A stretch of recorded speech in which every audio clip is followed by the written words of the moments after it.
परंतु या निवडणुका लढवताना ज्या पद्धतीने लोकसभा आणि विधानसभा निवडणुकीमध्ये प्रत्येक मतदारांना पैशाचं वाटप झालं, बर तसंच आता वाटप होत आहे. बर ते सगळे जिल्ह्यात होत आहे. बरं आणि वैभवजी, असं हे तुम्ही दोघंही म्हणजे महायुतीच्या दोन्ही या पक्षांच्या विरोधात बोलताय, पण मालवणमध्ये तुमचं स्टेटस काय आहे? शिवसेना उद्धव नाही नाही बाळासाहेब ठाकरे नाही पक्षाचं? नाही. मालवणमध्ये माझे सगळे 21 उमेदवार उभे आहेत, 20 नगरसेवक हं. आणि शिवसेनेचा नगराध्यक्षाचा उमेदवार पूजा करलकर हे 21ही उद्धव बाळासाहेब ठाकरे या पक्षाच्या सिम्बॉलवर उभे आहेत. म्हणजे आणि त्यामुळे नगराध्यक्ष माझा तुमचा होणार असं तुम्हाला म्हणायचंय? नाही आता निवडणुकीमध्ये 10,000 5,000 हे प्रत्येकाला मतदाराला दिले जात आहेत. आज खरं तर हे शिंदेनी किंवा निलेश राणेंनी हे आरोप का केलेत? कारण जे इतके दिवस निलेश राणे पैसे देत होते त्याच्यापेक्षा जास्त पैसे आज भारतीय जनता पार्टीच्या माध्यमातून दिले जात आहेत. आणि हे काय ओपन सिक्रेट झालेलं आहे.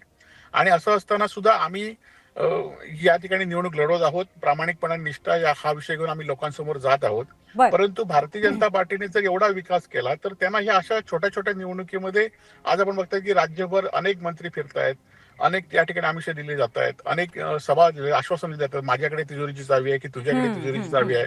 या सगळ्या गोष्टी का कराव्या लागतात? तुम्ही बर खरं बर तर याचं तर आपण उत्तर घेऊच, पण एक ज्या पद्धतीने निलेश राणेंनी आरोप केले आणि त्याच्यानंतर ज्या कृतीने त्यांनी स्टिंग ऑपरेशन केलं, या सगळ्या कृतीला तुमचा पाठिंबा आहे काय? तुम्हाला पटलंय का ज्या पद्धतीने नाही, घडलं ते? खरं तर ह्या निलेश राणेंनी हे स्टिंग ऑपरेशन केलं हे एवढ्याच गोष्टीसाठी केलं होतं, कारण त्यांना माहिती होतं की गेल्या वर्षी जे पैसे आले होते ते ह्यांच्याकडेच होते, म्हणजे 2 निवडणुका सातत्याने. आणि त्यामुळे त्यांना आता कुठेतरी या लोकांना थांबवून आपल्याला पुढे कसं करता येईल यासाठी त्यांनी ते ऑपरेशन केलं. खरं तर हे दोघंही पैसे वाटवतात. फक्त आता काय माहितीये की आम्ही जर हे आरोप केले असते तर तुम्ही सगळ्यांनी म्हणजे माध्यमातील असू दे किंवा ह्या आता बंग साहेब वगैरे ह्यांनी ते आरोप स्वीकारले नसते. आता त्यांच्याच मित्रपक्षातल्या एका सहकाऱ्यांनी, ज्याचे वडील भारतीय जनता पार्टीचे माजी केंद्रीय मंत्री आहेत, भारतीय जनता पार्टीचे सध्याचे खासदार आहेत, त्यांचे बंधू पालकमंत्री आहेत, भारतीय जनता पार्टीचे मंत्री आहेत.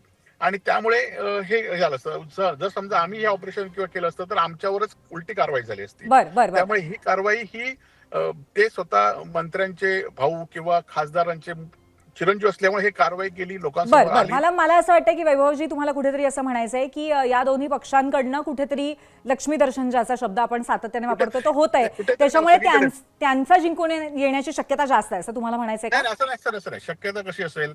आज सगळ्या ठिकाणी पैशाचा हे होऊन सुद्धा त्यांना आज यश मिळत नाही ही वस्तुस्थिती आहे. त्यामुळे त्यांना वेगळे आरोप करावे लागतात.